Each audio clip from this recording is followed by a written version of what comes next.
Hi గారు, welcome to our channel. ప్రస్తుతం మనతో పాటు దాము బాలాజీ గారు, సీనియర్ జర్నలిస్ట్, వాటితో ఒకసారి మాట్లాడదాం. సార్ నమస్కారం. సార్ నమస్తే.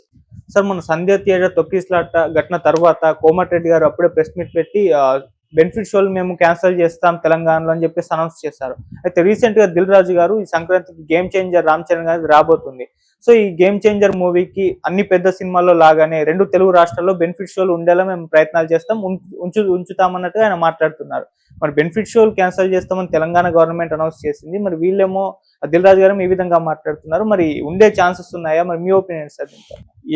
ఇది ఒక డిస్ప్యూట్ లాగా మిగిలింది. ఇప్పుడు మామూలుగా దిల్ రాజు ప్రతి సంక్రాంతికి ఏదో ఒక వివాదంలో ఇరుక్కుంటుంటాడు. ఆయన లాస్ట్ సంక్రాంతికి కూడా పెద్ద సినిమాలకి ఇచ్చి ఒక సినిమాని వెనక్కెళ్ళమని ఇలాగంతా గొడవలు జరిగాయి.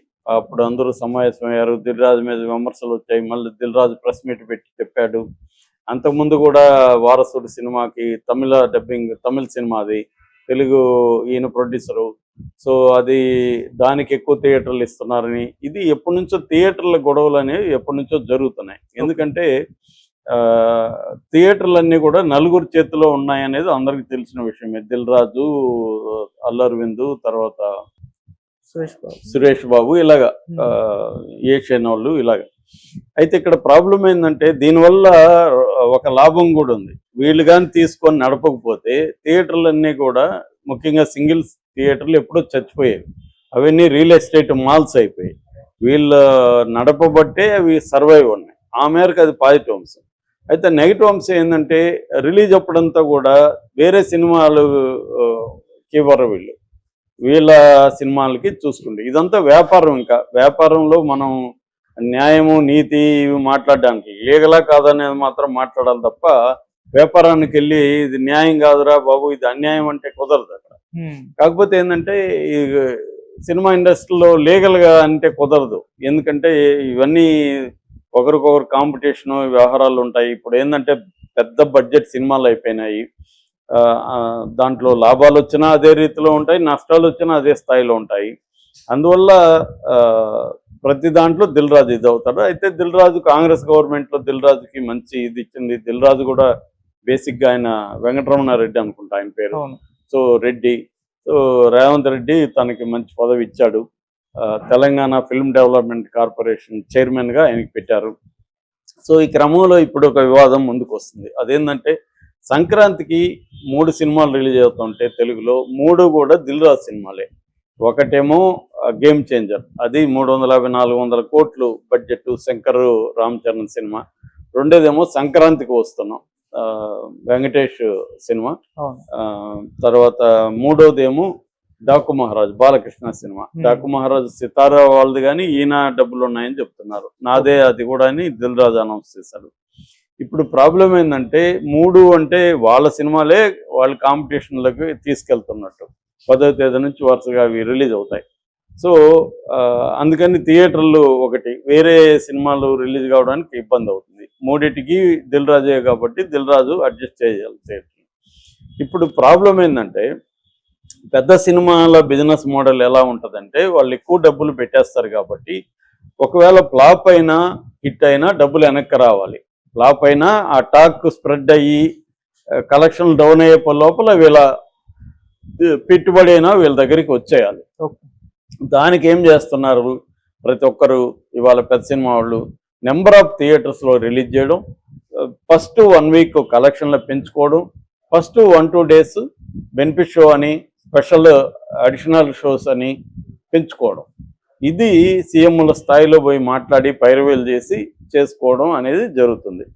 మొన్న కూడా అల్లు అర్జున్ సినిమా పుష్ప 2 కూడా అదే విధంగా బెనిఫిట్ షో పెట్టుకున్నారు. ముందు రోజు 4వ తేదీ 9:30 గంటలకు బెనిఫిట్ షో వేశారు. అక్కడి నుంచి ఇంక వరుసగా షోలు వేసుకుంటా వెళ్ళారు. బెనిఫిట్ షో వల్ల ఏమవుతుందంటే టికెట్ రేట్లు అబ్నార్మల్గా పెట్టుకోవచ్చు. 800-900 పెట్టారు. అది ఒక 2000-3000 వరకు కూడా అమ్ముడుపోయిన సందర్భాలు ఉన్నాయి.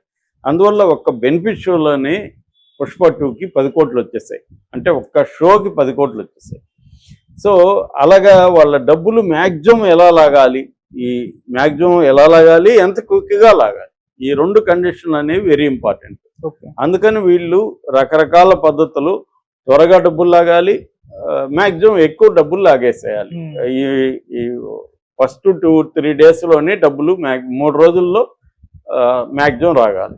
అందుకని మనం పుష్ప 2 చూస్తే ఫస్ట్ రోజు కలెక్షన్ ఎంత, దానికి 294 కోట్లు. It's record. ఎందుకంటే అది దాదాపు 12,000 థియేటర్లు, 80 దేశాలు ఈ స్కేల్లో రిలీజ్ అయింది. బెనిఫిట్ షోలు, తర్వాత అడిషనల్ షోలు, టికెట్ రేట్లు పెరగడము, ఇవన్నీ దానికి కలెక్షన్లు వచ్చాయి. అంటే విపరీతంగా హైప్ క్రియేట్ చేయడం, థియేటర్లు విపరీతంగా నెంబర్ ఆఫ్ థియేటర్స్ పెంచేయడం, నెంబర్ ఆఫ్ కంట్రీస్ పెంచేయడం, బెనిఫిట్ షోలు వేసుకోవడం, అడిషనల్ స్క్రీన్లు వేసుకోవడం, అడిషనల్ షోలు వేసుకోవడం, తర్వాత రేట్లు పెంచుకోవడం. ఇది ఇప్పుడున్న రెవెన్యూ మోడల్ జరుగుతున్నది పెద్ద హీరోల సినిమాలు. వాళ్ళని మనం ఏం అనడానికి లేదు, ఎందుకంటే వాళ్ళు అంతంత డబ్బులు పెట్టి ప్రేక్షకులకి ఒక గొప్ప ఎక్స్పీరియన్స్ థియేటర్లో ఇవ్వడానికి వాళ్ళు ట్రై చేస్తున్నప్పుడు దాన్ని మళ్ళీ వెనక్కి తీసుకోవాలి కదా. ప్రొడ్యూసర్ సర్వైవ్ అవుతాయి కదా నెక్స్ట్ సినిమా తీయడానికి. సో ఈ మొత్తంలో ఏంటంటే హీరోలే బాగుపడుతున్నారు. హీరోలు మళ్ళీ వాళ్ళని అడిగితే మేము 3 ఏళ్ళు దీని మీద పెట్టి 300 కోట్లు తీసుకుంటే తప్పేందని అల్లు అర్జున్ అడుగుతాడు. ఎందుకంటే 3 ఏళ్ళు దాని మీద పెట్టాడు కదా. 3 సంవత్సరానికి 100 కోట్లే కదా అతనికి వచ్చింది. అదే సంవత్సరానికి 4 సినిమాలు చేసిన ఆయనకి డబ్బులు 200 కోట్లు వస్తాయి కదా 50 తీసుకున్నా. కాబట్టి ఆయన నా టైము నా ఇది పెట్టాను కాబట్టి నేను 300 కోట్లు తీసుకుంటే తప్పేంటని అతనికి ఉంటుంది. ఎవరి లాజిక్లు ఎవరి పాయింట్ ఆఫ్ వ్యూ నుంచి మనం ఆలోచిస్తే వాళ్ళ పాయింట్ ఆఫ్ వ్యూ నుంచి వాళ్ళ లాజిక్లు కరెక్టే కావచ్చు.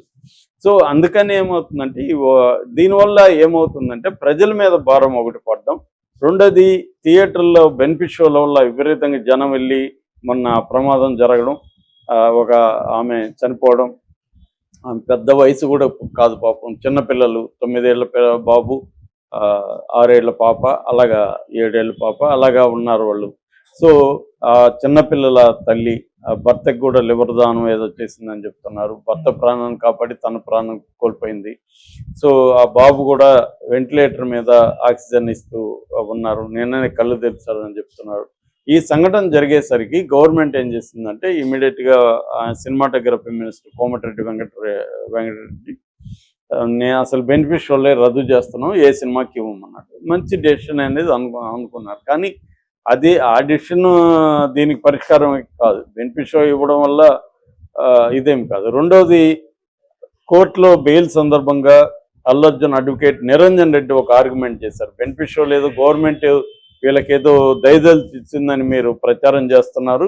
దయదలిచి ఏమీ లేదు, 18% GST పే చేస్తున్నాం.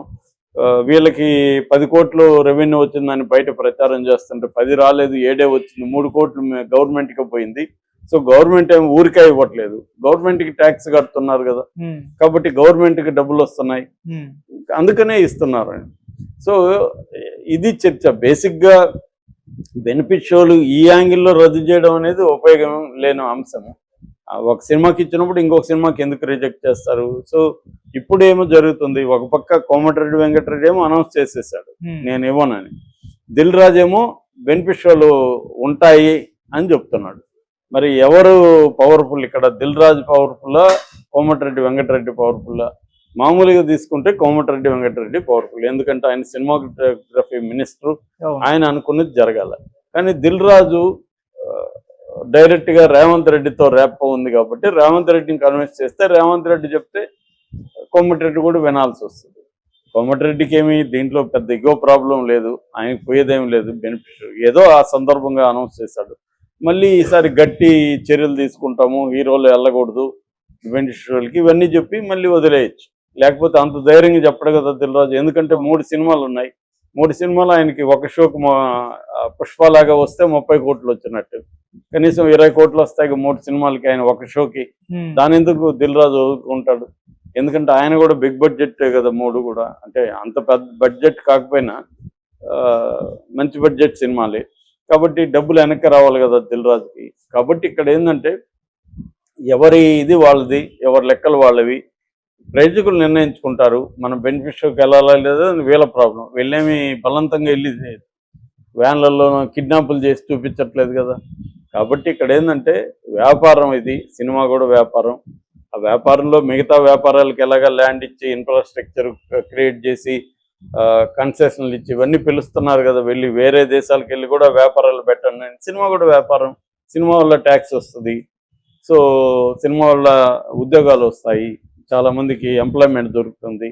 సో అందువల్ల సినిమాకి కూడా ఇవన్నీ ప్రొవైడ్ చేస్తారు. దిల్ రాజు ఇప్పుడు పవర్ఫుల్ కాబట్టి దిల్ రాజు 3 సినిమాల్ని ఆయన బెనిఫిట్ షో లేకుండా రిలీజ్ చేస్తే ఆయన కనీసం ఫస్ట్ డే 20 కోట్ల నష్టం, థియేటర్లు వీళ్ళకి కూడా నష్టం వస్తుంది వాళ్ళకి కూడా. అందుకని దిల్ రాజు నాకు తెలిసి కోమటిరెడ్డి